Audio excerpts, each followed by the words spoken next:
Hier soir, vous êtes resté chez vous et votre famille vous a plaint.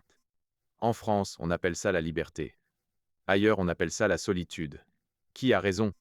Un lundi matin, votre voisin Pierre frappe. Viens ce soir pour l'apéro.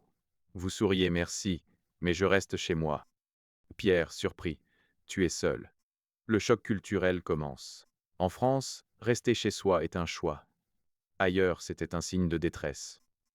Et si la vérité n'était ni l'un ni l'autre? Et si votre choix de rester seul était le signe d'une intelligence psychologique incomprise? Si vous continuez cette vidéo, votre regard sur vous-même va changer. Vous ne demanderez plus « Pourquoi suis-je différent ?», mais « Pourquoi suis-je aussi lucide ?» Premier profil, les âmes épuisées par la fausse performance. Avez-vous déjà vécu cela? Vous recevez une invitation et vous demandez « Quel masque vais-je porter ce soir ?» En France, on appelle ça la fatigue sociale. Ailleurs, on appelle ça un manquement aux convenances. La vérité. Vous êtes allergique à l'hypocrisie. Ces dîners où tout le monde se lance des « tu es magnifique » vous épuisent. Le lendemain, ces mêmes personnes médiront dans votre dos.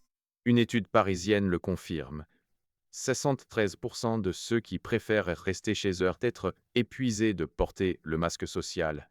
Ailleurs, personne n'a même posé la question. Êtes-vous fatigué du masque, ou vous êtes-vous retiré parce qu'on n'a pas accepté votre vrai visage? Dites-le en commentaire. Deuxième profil. Les âmes qui pensent leurs blessures. Certains d'entre vous vont prendre une grande inspiration. Parce que je touche un point sensible. En France, les psychologues appellent ça un traumatisme d'attachement. Ailleurs, on dit fragilité. Mais vous n'êtes pas fragile, vous avez été brisé. Combien de fois avez-vous fait confiance pour être déçu?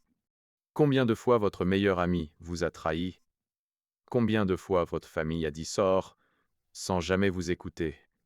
Un psychologue lyonnais l'explique. Rester chez soi est le système de sécurité du cerveau. Un soldat se replie dans sa forteresse. Vous faites pareil. Restez chez vous, fuite par peur ou espace de guérison consciemment choisi. Cette différence change tout. Partagez vos réflexions. Troisième profil, ceux dont le monde intérieur dépasse le monde extérieur. Certains, en lisant chez eux, vivent plus que ceux qui déambulant dans Paris. D'autres, en écoutant de la musique, voyagent plus loin que dans les caves de Bordeaux. En France, c'est la richesse intérieure. Ailleurs, on dit asocial. Votre maison n'est pas une prison, c'est un atelier. Vous y créez, réfléchissez, produisez. Le bruit extérieur n'est qu'une distraction. Gustave Flaubert a écrit Madame Bovary cloîtrée chez lui pendant des années. On l'a traité de fou. Résultat, l'une des œuvres majeures de la littérature mondiale. Et vous, quel trésor créez-vous chez vous? Un hobby, un projet, ou la découverte de vous-même? Dites-le en commentaire. Quatrième profil, se libérer de la pression sociale. Après la pandémie, les Français ont réalisé que sortir en permanence n'était pas une obligation. Beaucoup disent ouvertement « je préfère rester chez moi ». Vous vous êtes libéré de cette pression. Vous ne demandez plus « que vont-ils penser ?» Mais qu'est-ce que je ressens? L'être humain cherche toujours une voie, mais parfois elle se trouve là où on ne l'attend pas. Mon amie Amélie, à Paris, refuse 80% de ses invitations. Pourquoi? Yoga, lecture, et mon chat me rendent plus heureuse. Si Amélie vivait au Portugal, sa famille dirait « Elle reste chez elle, elle ne trouvera jamais de mari ». Vous voyez la différence. Quelle pression ressentez-vous? Sors de chez toi, ou sois heureux comme tu es. Osez répondre. Cinquième profil. Ceux qui placent la paix intérieure au-dessus de l'approbation. Le profil le plus profond.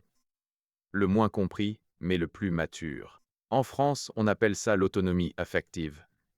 Ailleurs, le concept n'existe même pas. Ces personnes ont compris, la paix est à l'intérieur. Et par intérieur, je ne parle de la maison. Je parle du monde intérieur. Montaigne s'est retiré dans sa tour au XVIe siècle.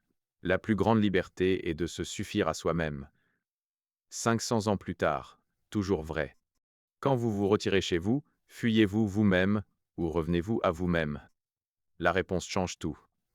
Conclusion en France, rester chez soi est un choix assumé. Ailleurs, qui exige une explication. Mais dans les deux cas, vous avez raison. Parce que Rester chez vous peut signifier une résistance à l'hypocrisie, un processus de guérison, un enrichissement intérieur, un refus du jeu des apparences, ou une priorité donnée à votre paix. 3 questions. Dans quel profil vous reconnaissez-vous? Le regard de la société vous attriste-t-il? Avez-vous un conseil pour s'y reste chez eux? Répondez sincèrement, et vous vous comprendrez mieux. Vous n'êtes pas seul sur ce chemin. Les Français travaillent 35 heures et donnent des leçons au monde. Vous aussi, restez chez vous et soyez heureux. Écoutez votre voix plutôt que celle du système. Abonnez-vous, car dans la prochaine vidéo, vous découvrirez les opinions choquantes des Français sur la solitude. On se retrouve en commentaire. Et souvenez-vous bien, si rester chez soi est un choix, c'est votre force.